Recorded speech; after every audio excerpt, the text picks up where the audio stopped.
আবারও প্রেমময় ঠাকুরের চরণে আমার শতকোটি প্রণাম। গুরুভ্রাতা ভগ্নীদের যথাযোগ্য স্থানে প্রণাম ও জয়গুরু সম্ভাষণ জানাই। সভাপতি কর্তৃক আদিষ্ট হয়েছি সঙ্গশক্তি নারায়ণী দেবী লিখিত গ্রন্থ থেকে পাঠকৃত অংশ পাঠ করার জন্য। পাঠকালীন আমার ভুল ত্রুটি হওয়াই স্বাভাবিক, তাই ঠাকুরের সাথে সাথে আপনারাও ক্ষমা সুন্দর দৃষ্টিতে দেখবেন। জয়গুরু। নিজের মন মানুষ নিজে বোঝে না, তাই তার এত দুঃখ। মানুষের অন্তরাত্মা বলে সে ছোট নয়, মহৎ, সে দেবতা, কিন্তু সংসার সংগ্রামে ভীরু, সে ছোট সুখের কাঙ্গাল। তাই প্রতিপদে নিজের সম্ভাবিত মহত্ব বা দেবত্বকে সে ক্ষুণ্ণ করে। মন বলে আমি বড়, কিন্তু কাজের বেলায় প্রতিপন্ন হয় আমি ছোট। যতই নিজেকে ছোট বলে জানে, ততই মানুষ অশান্ত, ক্ষুব্ধ, আর্ত হয়ে ওঠে। কিন্তু শিক্ষা নাই, উপদেষ্টা নাই। কেন এ অশান্তি তার? যথার্থ কারণ না বুঝে সে মনে করে বুঝি আরও টাকা, আরও ভোগবিলাস, ইন্দ্রিয় তৃপ্তিতে আনন্দ মিলবে, সুখ মিলবে। ভুল, এ মহাভুল মানুষের। আত্মার মহিমা অনুভব করে যে বিমল আত্মপ্রসাদ, সে শুধু তাতে আমি শুদ্ধ, বুদ্ধ, অপাবৃদ্ধ এই কথা জানতেই অনুত্তম সুখ।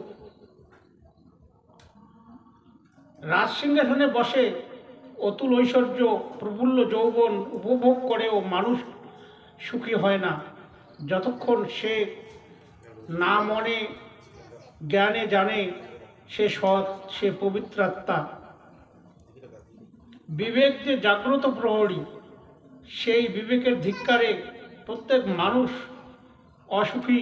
প্রত্যেকে নিরানন্দ বিবেকের নির্দেশ শোন, গ্রহণ করো। সার্বভৌম মহাব্রত, অহিংসা, সত্যাস্ত্রেয়, ব্রহ্মচর্য পরিগ্রহা। দেখবে ছেঁড়া কাতায় শুয়ে সাকান্ন খেয়ে তোমার যে সুখ, কোটিপতিরও সে সুখ নাই। সাধারণে বৈরাগ্যের উপকারিতা বিশ্বাস করে, যাচাই করে দেখতে ভয় পায়, ভাবে ধনজন ছেড়ে দিয়ে শেষে যদি পস্তাই। কিন্তু ওই 5টি সাধনা গৃহে থেকেও করা চলে। ভারতবর্ষের গৃহস্থ একদিন ওই মহাব্রত নিয়ে সংসার করত, তাই গৃহস্থাশ্রমের নাম ছিল জ্যেষ্ঠাশ্রম। নিজের সাধুত্ব, নিজের দেবত্ব সম্বন্ধে স্থির নিশ্চয় হলে, চিত্ত প্রসন্ন থাকলে আসে প্রশান্তি। প্রশান্ত চিত্তেই নাম জপ কি ধ্যান ধারণা সবেরই ফল মেলে, অন্যথা সবই পণ্ডাশ্রম। মন ঐশা নির্মল ভয়, জৈসে গঙ্গা কি নীর, পিছে পিছে হর ফিরে কহত কবির। শুদ্ধ চিত্তেই দেবতার আবির্ভাব।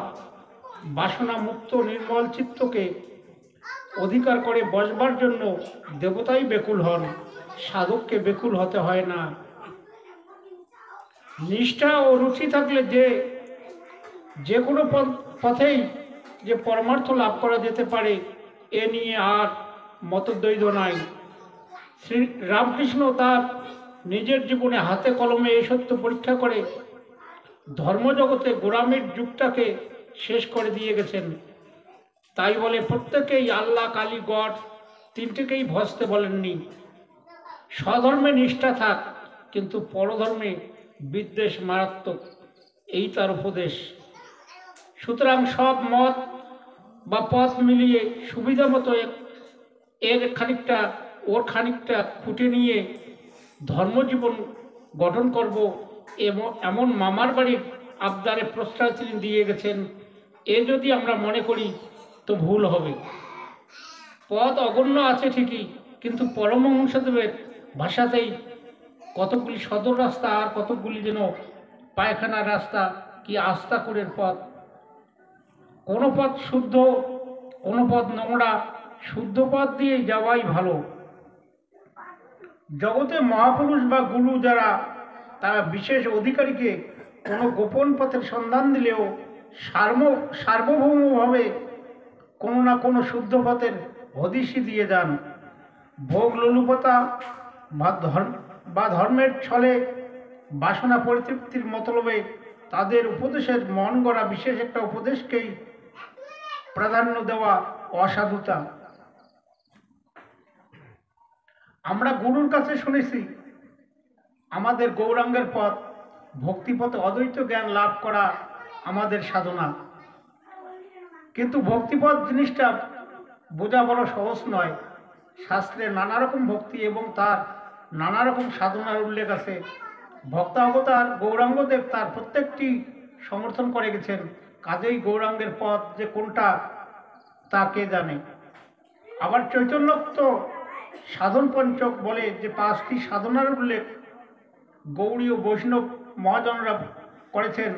কৃষ্ণ উপাসক বিশেষ কয়েকজন ছাড়া সবার তাতে রুচি নাও হতে পারে। সুবিধার কথা না হয় নাই বললাম।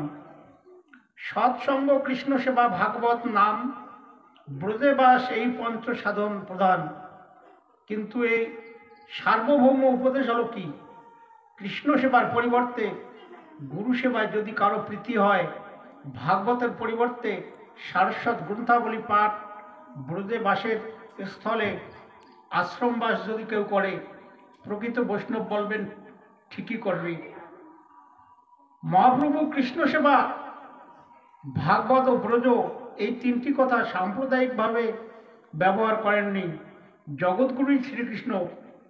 সৎসঙ্গ মাত্রেই ভাগবত এবং গুরুর সান্নিধ্যই ব্রজবাস, এইভাবে মহাজন বাক্যের বিশদ ব্যাখ্যা করা হলেও সবসময় এতে হাঙ্গামা মেটে না।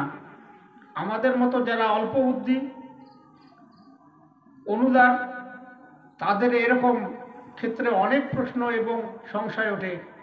আমরা চাই সোজা কথায় কর্তব্য নির্দেশ। আবার আমাদের ধর্মজীবন সংজ্ঞাশ্রয়ী, অর্থাৎ অধ্যাত্ম রাজ্যে স্বাতন্ত্র্য নেওয়ার যোগ্যতা আমাদের আসেনি বলেই আমরা চাই এমন কোনো পথের নির্দেশ যা 10 জনের মধ্যে 10 জনেরই অবশ্য অবলম্বনীয়। আমাদের মূল লক্ষ্য বেদান্তোক্ত নির্বাণ মুক্তি। সার সৎসঙ্গ সর্বমত সমন্বয়ী বেদান্তকেই শ্রেষ্ঠ বলে জানে। কাজেই ভক্তিপথ অবলম্বন করলেও জীবন মুক্তি তাদের লক্ষ্য। জয় গুরু, জয়।